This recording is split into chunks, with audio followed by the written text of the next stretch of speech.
of crew. iPets, having fun with you. You can be our friends, the fun will never end. Teaching you to draw and paint. Learning step by step with simple shapes and styles. Sharing out adventures and happy smiles. Climb aboard and let's get started. Art Pets, we are the Art Pets. Hi everybody. Well, I've just finished setting up everything for part 2 of how to paint a cute puppy. In part 1, we put on our playful wash, and in this video, I will show you how to layer up the colours. Remember, you don't have to use the exact colours or try to finish at this stage. We'll use part 2 to test our colours. What is important is to keep the edges of buttons soft to keep that soft hairy feeling on his coat. I'm also going to add some new colours to the palette, and I'll tell you about these as we go. Let's get started. So, here we are. We have our wash of buttons done and we're ready to start stage 2. Now, for stage 2, you're really just trying to add in a little bit more of the layers of colour. So, for example, we started with our blue wash, and as I said, the reason I was using the blue is to let little bits of it come through in spaces such as, for example, in the greens or even on buttons himself. Little bits of these shadows have a slight trace of blue because chances are the sky above this, which we cannot see, is probably blue, and when you have a blue sky, it reflects down on top of everything, on mountains, on trees, on grass, on water, on us, on other animals, on people. So it reflects down on everything, and you get little traces of blue showing through. And so we're going to allow little bits of our wash to show through. But stage 2 is about building your colours and testing your colours. Your colours don't have to be correct, they don't have to be absolutely right. You can use stage 2 as a way of experimenting and testing. So I'm going to introduce you to a few new colours today. We have already used our titanium white, we've already used cobalt blue, crimson and yellow. They were our primary colours, and today in our wash we added in some burnt sienna with our blue for the darks. But today I'm going to introduce you to a second blue, and that's called ultramarine blue. It's a much darker blue than the cobalt, and it'll be useful when we're painting in our dark shadows both on buttons and in the bushes and trees. We have yellow ochre. Yellow ochre, this one here, is a very, very important colour because it helps to warm colours as well as toning them down. So if something is too rich or too sugary as a colour, we use a little bit of ochre just to tone it down. And you can see there's a sort of tanny colour or hay colour off buttons, which we'll be trying to show, and the yellow ochre will help us to do that. And just make sure you can see it as well, I also have a little bit of green. I'm using a simple sap green, which I'll use as part of the background, along with my blues and my yellows, of course, to help mix my greens. So all we want to try and do is just test out the colours a little here today with buttons. So I'm going to start with buttons himself. I always start with the positive shape. Remember, buttons is the positive shape and the background space is the negative, and it's worthwhile starting with the positive spaces first and then building the background around it. Now I'm going to start with a little bit of titanium white, and I don't want to use any water for this. I'm just going to work with the paint quite heavy, and I'm using my rough display brush that Captain Puppy Fluffy used so well when he was doing Fluffy the kitten, cute kitten, because it has a certain ruggedness to it that works very well. I'm going to add to that a little bit of ochre, and I'm going to just see how that looks. Now when I look at this here, the buttons looks quite greyish, so I'm going to add a little bit of blue into that colour as well, and I'm going to just mark out the different spaces that I have, so the lights and the mediums and the darks loosely. I'm going to just test that there. I think it's a little bit more bluey. Now, of course, I don't, as I said, have to get my colours correct at this stage. I can correct them as I go through the painting and, of course, into stage 3 when we're doing it. So we just start putting in some of that. And I'm going to paint the hairs in the direction which they grow. So, for example, on his back, the hair grows this way. On his legs, down this way, and on the head that way, and that way. So I'm going to try and just capture the feeling of the space. I'm going to add a little bit more blue into that. Just going to tap that in. Now, as I said, not any water, and I'm using a little bit of heavy brush but also little bits of dry brush. And I believe Captain Puppethuff talked to you about dry brushing when he was doing Fluffy the kitten. Just small amounts of paint on the brush and just scratch over so it doesn't fill the space. It leaves a little bit of the colour that's underneath showing through, and that's very important because we want that feeling coming through. It's going to just very gently work in around the darks that I already put in as part of my wash. Just tap those in. And it's better not to have too much paint, because if you have a lot of paint on your brush, then it has to be spread around and it can sometimes fill in too much space on your painting. It's easy to add more paint. It's much more difficult if you've put on too much and you feel you've overdone it and you're trying to take it out. So less paint is usually the better way to start. Now, just add the keeping my lines. I don't want to lose my lines, my details, because we went to a lot of trouble with our drawing, and we want to make sure we use that and just remove the lines and the details from the drawing when we no longer need them, as we build more detail into our painting down along the paw like so. And I am going to put a little bit on the left hand side here. You see that little bit of light.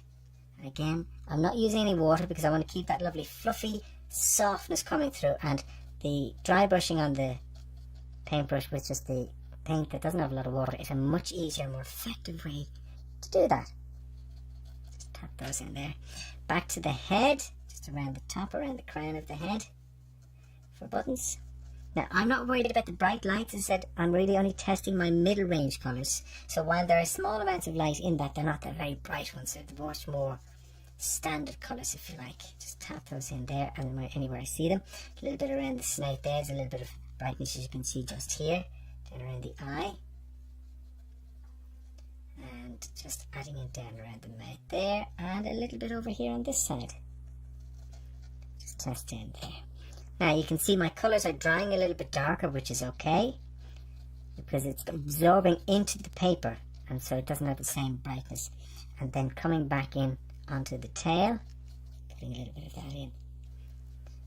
And I'm conscious of the lovely fluffy edges that his hair, as you can see, Buttons has beautiful soft furry coat, and so we want to get that feeling of softness and wispiness.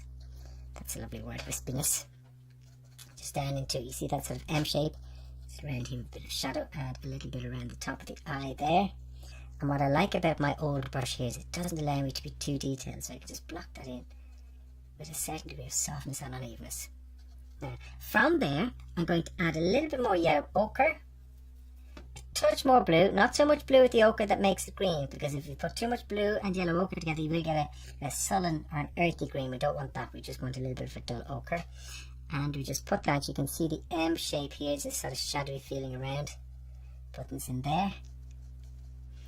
And as I said, the idea is that we leave little bits of our blue base, our blue wash showing through, just to create a little bit of fun and playfulness. As I mentioned before about not being afraid to experiment and try out new things, and this is part and parcel of that. Just touching in there, a little bit down around the nose there. Down around the shadows into these spaces, a little bit there at the ear, and just here between the tummy and the back leg you can see there's some of that shadowiness there showing through to that space that we want to pick up on. The small little bits here, the head is casting a shadow onto the chest, a little bit there, and if you look very carefully you can see that we have a greenish tone here, because Buttons has a light coloured coat and the space around him is green, the green grass, the green bushes, and light colours are susceptible to influence from other colours around them. So what's happening here is that some of the green from the grass is reflecting up onto Buttons, and you can see some of those little bits of greens in that space. So we could put that in now, or we can add it in later on. I think we'll add a little bit of light green just for fun and just try in little bits of that and see how that works. So somebody says to you that there's a little bit of green in the colour of the coat of Buttons, you might say, no, really? That's why oftentimes colours reflect upon one another, and so they can have different influences and different effects because of that. So remember to always look for the different influences. There's a little bit of shadow just around here. I'm going to then add a little bit more blue to this colour and a little bit more ochre again, so going slightly darker and coming up with an almost greyish tone. That's not grey enough. I'm going to add a little bit more ochre once more, and a little bit of my ultramarine blue, the darker blue this time instead of my cobalt. I'm going to just put a little bit of shadow back in here, just down there for the shadow in the back leg. Now I know it's much darker, but I don't want to get too dark too quickly just yet. I'm just very gently testing in my colours, slowly, just getting a feeling for the colours themselves and the spaces. Down around the end and the inside of the tail, a little bit there. From his ear you can see the ear is casting a shadow here, so I'm going to add in a little bit of that shadow there, and on the edge of this ear down there.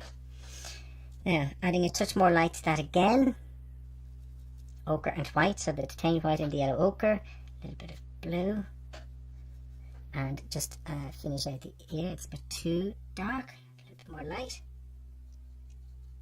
Just tap in, you can see just down here, and once more that feeling of bluishness showing through there.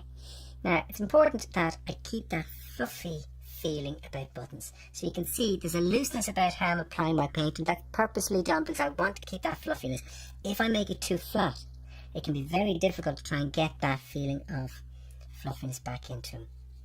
So from the very beginning, as much as you can, keep that feeling of fluffiness going. Now, just blocking it, and you can see how my blues are showing through, which is exactly what I want as I add in my colours bit by bit. Now, fill in around this eye here. And you can see there's no right or wrong way to use the brush. You can do it in whichever way you wish, whichever way makes it easiest for you. That's the only rule, whatever makes it as easy as possible for you. And of course, to make it as enjoyable as possible. Just a little bit more down around this ear here. Then you can start to see the shape of buttons coming out very nicely. And there's a little bit of shadow here. I'm going to once again add a touch more blue and a touch more yellow ochre. And just little bits down there, just around the hairy chest into that space. And just that area there. So you can see very gently already how some of the light colours of buttons have been established, and you can see the idea of the blue coming through, and that's very important, just building and building as we go. Now, while that's drying, I think I'm going to take my brush and I'm going to start introducing a little bit of the background first. So I'm going to, while I have this colour, keep the colour on my brush, I'm going to take some of my light green, my little bit of sap green, I'm going to add it to that, and I'm going to start introducing, that's a bit too light, introducing some of that here and there into the background where I see those brights. So it can be in the trees or in the grass. So actually we come up here and we do a little bit in that area. And once again, remember to leave some of the blue showing through. We don't want to be too neat and tidy. And up where it comes against the body of buttons, we just scratch it in very gently, leaving that softness and that fluffiness. Leaving plenty of gaps, just scratch in.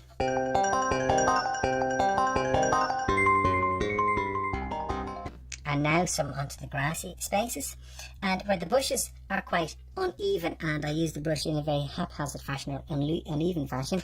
With the grass, I'm trying to work slightly more vertically, so I'm doing my strokes like so on the grass to get that feeling of the grass growing up, whereas on the bush I'm working much more like a cloudy effect. Get that? And once more, I'm also going to leave the dark shadows that I have in the grass to represent the shadows themselves, just tapping in.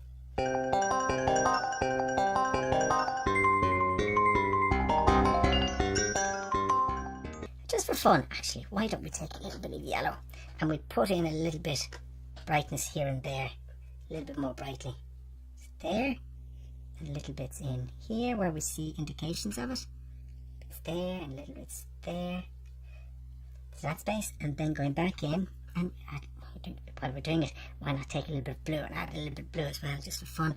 And again, just tap in little bits of greens here and there, but you can see I've plenty of the blue left. Now, in painting the grass, I can suddenly see a space I didn't really see earlier on, and that is at the back of buttons, the leg of buttons here. There should be more of his leg showing. I left it as blue thinking it was grass, but it's not actually, it's part of his leg and the shadow. There's a tiny little bit of negative space in green grass just in there, but I need to put some shadow in there, and I will do that shortly once I finish out these greens. Just tap in.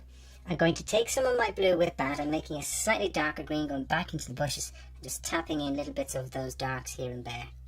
Now, I'll take, while I have it, some of that light green and add little bits here and there just to indicate on the bushes where they may well be. And, you know, with trees and bushes, they have so many uneven shapes. Remember, it's much harder to copy a crooked line than a straight line, so don't worry if your shapes are a little bit more different or uneven to mine. That's perfectly fine. It's your painting, you put in what you wish to have. There's little bits of soft light and a little bit of bluey light showing through back here. Add in little bits of that in there, so it just gives us a feeling of the general sense of freedom that we're looking for. Back here, little bits of those lights as well. There we go. And just tapping in. And as I put in those colours, you can see I'm softening out the outline of buttons, and I am removing some of the outlines that we used earlier on in order to get a little bit more softness and three-dimensional form into buttons rather than relying on the drawing. Now, while I give that a moment to dry, I'll just rinse off my brush before I go back in to put in this shadow here on the back leg. And remember, as before, swirl your brush, don't dunk it so it doesn't get damaged. I'll dry off my brush, still a little bit of green on it. Dry it off again. Now, from there, once more going back, a small touch of white, a little bit of ochre, some blue, go back into the shadow colour for the body on buttons, and we'll use that on the back leg that I missed earlier on. Just going to tap in a little bit here. No, that's not dark enough. That's actually quite bright, too bright. Just a little bit there, that's okay. Now, back into that shape there. Now, back to buttons at this stage once more, to the ochre and the white and a touch of blue, because I want that influence of blue reflecting onto the body. Let's see what this looks like when I put it in. That's a nice colour. I go a little bit brighter, I think. Now, because the first layer has already dried in, the second layer won't dry in quite as much, so it'll give us a little bit more depth by comparison. I'm going to pick up on that. Just tap into these spaces. I'm still thinking I want to make that a little bit more bluey, so just adding a little bit more to that space. Just tapping in there. And the stroke I'm using is that. I'm kind of just tapping in that way, and you can see the shaping on my brush hairs creates that furriness that we're looking for. Just tap around. Now, I'm sure if you were watching Captain Puppy Fluff do his painting of Fluffy the Cute Kitten, you would have seen a lot of the same techniques where he just tapped in, and we do the same thing here. We are making a painting. We are not painting a photograph. We are using the photograph as our starting point, and we are doing an interpretation of it. We're not trying to paint photographically. We are trying to paint in a sort of slightly looser fashion than a photograph. So if you change your colours, if you change your shapes a little, by and large, that's okay. Depends on what you're doing, but never be afraid, as I said before. And I know I repeat a lot of things I say, but that's how we learn, is by hearing the same thing said over and over, and equally seeing it done over and over, just tapping into those areas. And you can see my colour staying with a little bit more weight now the second time round than it did the first time.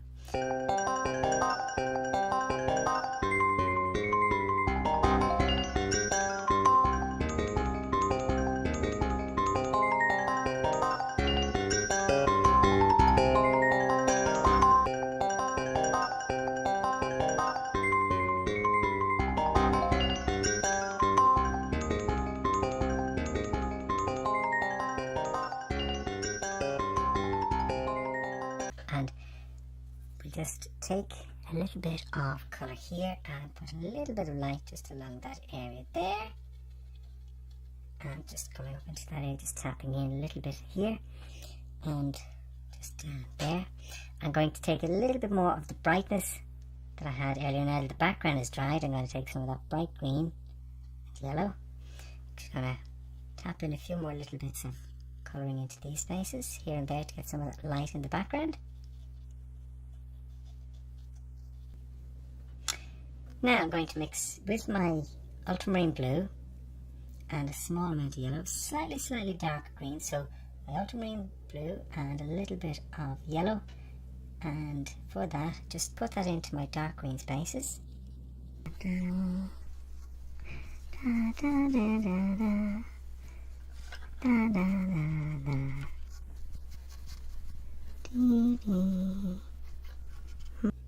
And also underneath buttons, little bits of shadow onto the grassy areas here.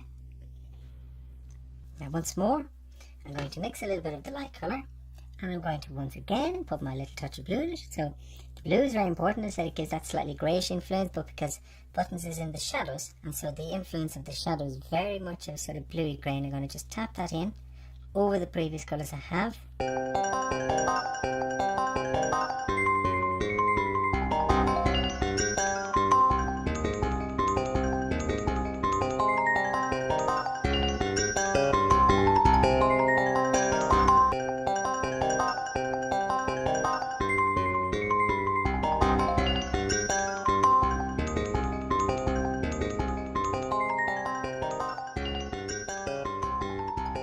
Now, I'm going to just take my little detailing brush, which I have here, and just use that. I'm going to just shape up a little around the eyes so you can see the little bit just there, shaping the eyelid, and the same here.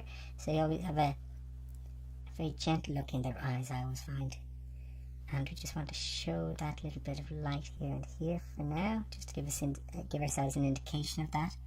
And there is a little bit of the ochre colour, the ochre shadow, just around the eye there. And I said in the next stage we'll be much more clear about the details and about those defined shadows, if you like, that show the details a little bit, just coming down around here, just in there. Slightly comes back a little, that starts to shape up. I think this one needs to come down a little bit more, That's better. I'm happy with that. That space. Now I know there's a lot more detail around these areas here and here, but I will add those in the next stage. So I think I'm going to just work broadly on the bodywork at this stage. And there's a lovely little bit of light just underneath the chin, just there. We'll just indicate that. You can see it. See that little light there? That's the one we want to indicate there for the moment, just underneath that space. And so that's now stage 2 complete, where we've added in a lot more layers onto the coat of buttons and put in some colours into the background. But you can still see some of the traces of blue coming through from the wash here on the background and in the grass and also on buttons themselves. And so that's purposeful to try and give a little bit of playfulness, a little bit of vibration, a little bit of unevenness to the painting itself, and a little bit of experimentation. Enjoy playing with the colours and seeing your painting of buttons come to life. I'll see you in part 3, and we'll add more detail and highlights. Bye for now. Bye.